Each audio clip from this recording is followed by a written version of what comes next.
जय Shri Swami Samarth. Mahadevi health care में आप सभी दर्शकों का मनपूर्वक स्वागत है। आज हम स्वामी जी के 11 गुरुवार के बारे में कुछ बातें जानेंगे। गुरुवार के पहले दिन या गुरुवार के दिन आप स्वामी समर्थ केंद्र में जाकर नारियल रखकर आ सकते हो और अपनी इच्छा बता सकते हो कि मैं 11 गुरुवार करने वाली हूँ, तो आप मेरी इच्छा पूरी करना स्वामी जी। नहीं तो आप 11 गुरुवार होने के बाद नारियल को रख सकते हो। जैसे मैंने गुरुवार ख़त्म होने के बाद उसके अगले गुरुवार स्वामी जी के केंद्र में नारियल रखा। मैंने गुरुवार का जब मैंने व्रत किया तब मैंने नारियल घर में ही रखा, आप देख सकते हैं। और मेरे व्रत ख़त्म होने के बाद मैंने उस नारियल को स्वामी जी के केंद्र में अर्पण किया। दोनों तरीके से चलता है, पहले रखना भी चलता है या बाद में भी रखा तो चलता है।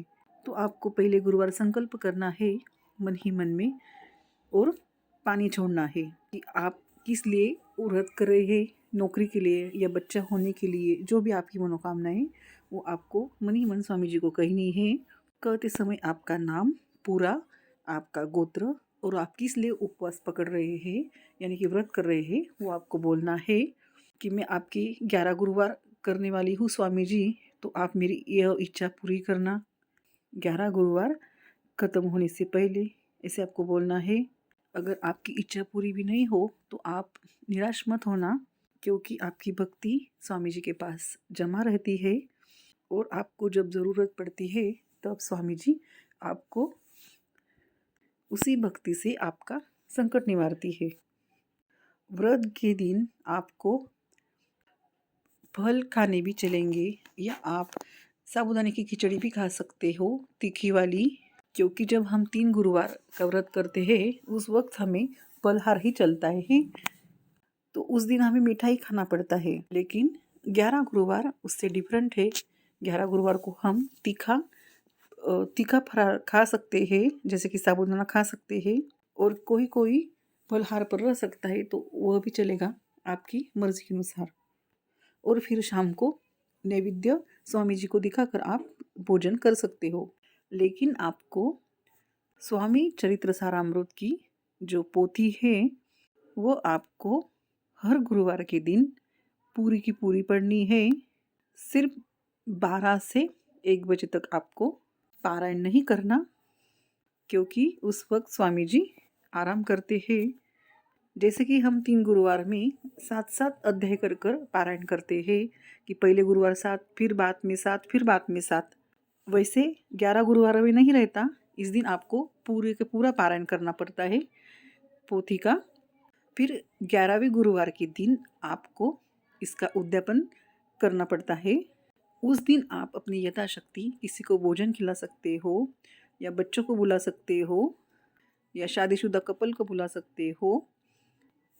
अगर आपका यह सब करने में आपके पास वक्त नहीं हो या आप यह नहीं कर सकते, तो आप केंद्र में जाकर नारियल भी रख सकते हो, कड़ी शक्कर और कुछ पैसों का आपने दान करना चाहिए आपकी यथाशक्ति, जिससे उन पैसों से केंद्र में प्रसाद आएगा।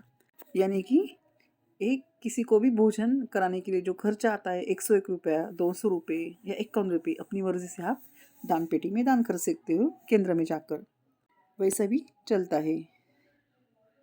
और अगर आप व्रत करने के समय कई आपको अगर हमारी माता या बहनों को व्रत करना है और उनको मासिक धर्म की अड़चन आती है, तो उन्होंने उस गुरुवार को स्किप करना चाहिए, उसे गिनती में नहीं धरना। व्रत तो करना चाहिए लेकिन उसे गिनती में नहीं धरना, उस दिन पारायण पूजा नहीं करनी। अगर आप कहीं बाहर गाँव जाते हो तो उसी वक्त भी आपको व्रत तो करना है लेकिन पारायण नहीं करना, उस व्रत को आपको गिनती में नहीं पकड़ना। और जब आप घर में रहकर इस व्रत का अच्छे से पालन करते हो, पारायण करते हो, तब आपको इस बात का ख्याल रखना है कि आप किसी के घर नहीं जाए और किसी का घर का अन्न आपको नहीं खाना। अगर कोई आपके पहचान वाले या कोई रिश्तेदार आपके घर कुछ खाना लाए डिब्बे में, तो भी उसे आपको नहीं खाना गुरुवार के दिन, नहीं तो आपका व्रत व्यर्थ जाएगा। क्योंकि पारायण के समय पर अन्न खाना त्यागना पड़ता है। बाहर का भी कुछ नहीं चलता, सिर्फ अपने हाथ से बनाया हुआ ही खाना चलता है। आप भी गुरुवार करके देखिए, क्योंकि मेरी तो स्वामी जी ने इच्छा पूरी की, आपकी भी करेंगे। स्वामी जी सभी जगह है, कण कण में है।